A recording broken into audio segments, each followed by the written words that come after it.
Fala galera, eu sou o professor Asley de Sociologia e sejam muito bem-vindos ao EXP Resolve, esse projeto massa que o Explicaia propôs, feito exatamente para a sua necessidade.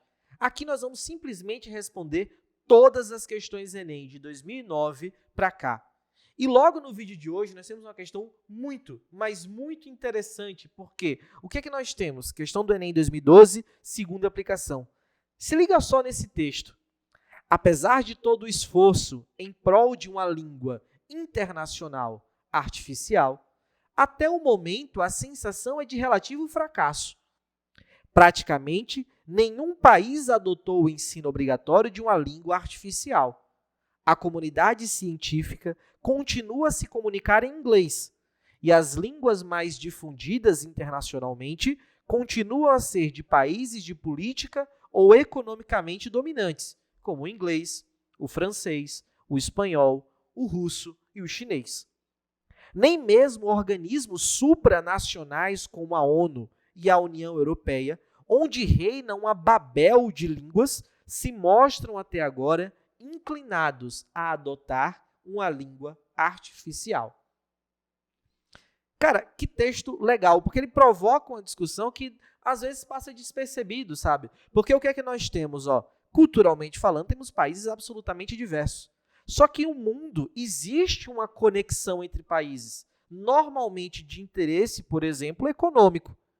E ele cita, por exemplo, a União Europeia, que é um bloco econômico de maneira geral. Só que à medida que o tempo passa, e sempre foi assim, por exemplo, historicamente falando, países que exerciam a dominação política, econômica, cultural, elas tendem, por exemplo, a trazer um aspecto linguístico também. Basta você pensar, por exemplo, em dominação da Índia, a presença do inglês como idioma, um dos idiomas oficiais. Você pode pensar, por exemplo, no mundo globalizado como o nosso, a presença também da língua inglesa. No Brasil, algumas décadas atrás, muitos alunos no colégio tinham aulas, por exemplo, de francês.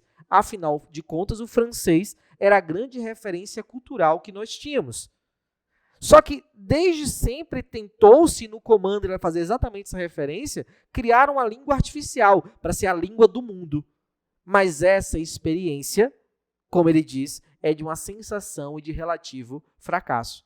Mas veja aqui no comando, porque veja, eu estou falando o tempo inteiro aqui sobre linguística, desse fracasso, a tentativa de criar uma língua artificial. Eu estou falando, por exemplo, da presença do inglês, mas eu poderia fazer inúmeras outras referências, por exemplo, como ele diz, em questão do inglês, francês, espanhol, russo, chinês e por aí vai. Mas até agora não conseguimos. Aí ele coloca assim, o Esperanto, inventado no século XIX, ele foi criado exatamente para ser uma língua artificial, mais difundida atualmente. O Esperanto é essa língua. Entretanto, como o texto sugere, o desequilíbrio atual de poder entre os países impõe o quê? Exato. E aí, nesse sentido, nós marcaríamos, por exemplo, o item C. Vou até pintar, gostei desse negócio de ficar pintando. A supremacia de algumas línguas naturais. Ou seja, essas línguas possuem a supremacia exatamente por possuírem também um domínio político, econômico, social, cultural e por aí vai. Veja, por exemplo, que você consegue em qualquer lugar do mundo hoje se comunicar, por exemplo, através do inglês. É uma grande possibilidade, é de fato uma grande referência. Então, essas tentativas de língua artificial e universal, elas não estão, pelo menos por enquanto, funcionando. Esse é um choque entre aquela ideia da globalização, e o Anthony Giddens fala muito sobre isso, do geral e do local, esse conflito constante. Por exemplo, a valorização das línguas nacionais não é bem por aqui, porque está falando de grupos que exercem um domínio. A busca de uma nova língua global, cara, esse seria um distrator, se ele falasse no texto que essa proposta funciona, mas o texto vai exatamente no caminho contrário.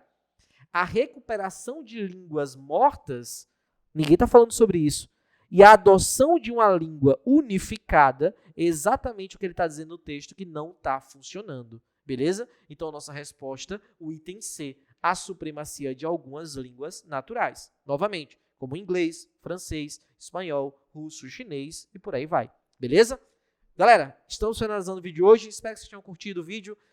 Continue estudando, que a gente está aqui junto, beleza? A gente se vê logo logo. Um abraço.